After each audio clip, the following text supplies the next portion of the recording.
চাহ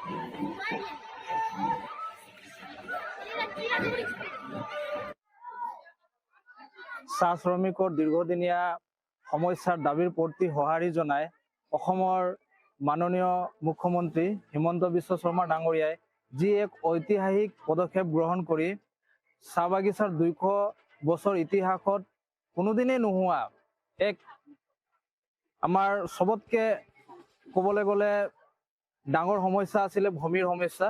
আৰু আজি সেই ভূমিৰ সমস্যাৰ যি এক তেওঁ সমাধান ওলালে আৰু এই ভূমিৰ পট্টা দিয়াৰ যি ব্যৱস্থা গ্ৰহণ কৰি আমাৰ সমগ্ৰ অসমৰ চাহ শ্ৰমিকৰ মুখত এক হাঁহিৰ যি বতৰা আনিলে, তাৰ বাবে আজি আমি সমগ্ৰ পাৱৈবাসী হৈ আমাৰ অসমৰ মাননীয় মুখ্যমন্ত্ৰী হিমন্ত বিশ্ব শৰ্মা ডাঙৰীয়াক ধন্যবাদ জ্ঞাপন কৰিছোঁ।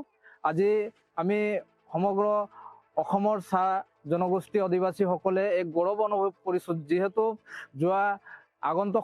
যোৱা কালত আমাৰ চাহ শ্ৰমিকসকলৰ আমি এনেকুৱা দিনবিলাক দেখিছোঁ যেতিয়া তেওঁলোকে বাগানৰ পৰা ৰিজাইন হৈ যায় বা নিজে নাম কৰ্তন কৰিলে তেওঁলোকে ঘৰটো খালী কৰি দিব লাগে, তেওঁলোকে হয়তো মানে নিজৰ বাসস্থান থাকিবলৈ জেগা নাথাকে, এনেকুৱা এটা পৰ্যায় পাইছিলে নাম কৰ্তন কৰাৰ পাছত। কিন্তু আজিৰ পৰা আমাৰ মানুহবিলাকে ক'ব পাৰিব যে আমাৰ ভূমিৰ অধিকাৰ আছে। আজিৰ দিনৰ পৰা আমাৰ মানুহখিনি কোনো ক'ব নোৱাৰিব যে আমাৰ এই মানুহখিনি আমাৰ অসমৰ নহয় বুলি। বহু ক্ষেত্ৰত আমি সেইটো দেখিব পাইছোঁ যে আমাৰ ভূমিৰ অধিকাৰ নথকাৰ কাৰণে বহু তেনেকুৱা ব্যক্তিয়ে মাজে মাজে আমাৰ মানুহক ঠাট্টা কৰা আমি দেখিছিলোঁ।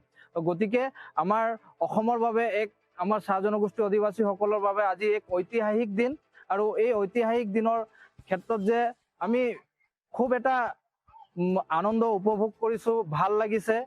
আৰু এই ভাল লগাৰ মাজত আমাৰ পাৱৈ চাহ বাগিচাৰ বিৰাট এটা দুখৰ খবৰ আছে, যাৰ বাবে আমি হয়তো সেই ধৰণে আনন্দ ফূৰ্তি কৰিব পৰা নাই। তথাপিও আমি পুনৰবাৰ আমাৰ অসমৰ মাননীয় মুখ্যমন্ত্ৰী ডাঙৰীয়াক ধন্যবাদ জ্ঞাপন কৰিছোঁ যে তেখেতে আমাক ইমান ধুনীয়া এটা উপহার দিছে বলি। মা बाबा नाना नानी तो सब गुजरे गेलो, आज के हमरा नाती पुती के दिन में आज के एक सुंदर भातार एक सुंदर बातार एक सुंदर कहानी टा आइलो, हमरा बहुत खुशी लगे, बहुत खुशी लगे। एक खुशी से अब दुनिया से कोनो खुशी नहीं। माटी पता घर पूरा अपना हमरा এখন মরে যাবার টাইম হইলো, কিন্তু ছুয়া পুতা তো থাকবে না আরামসে, আমাদের নাতি পুতি তো থাকবে না আরামসে। কোনোদিন আমরা নাম কাটাই গেলে আমাদের ছুয়া পুতা भी নাম কাটাই গেলে সে ওই নাতি পুতিকের भी তো জায়গা নাই থাকে গারোই নাই থাকে, ঘরটা উঠে গেলে কি থাকবে আর।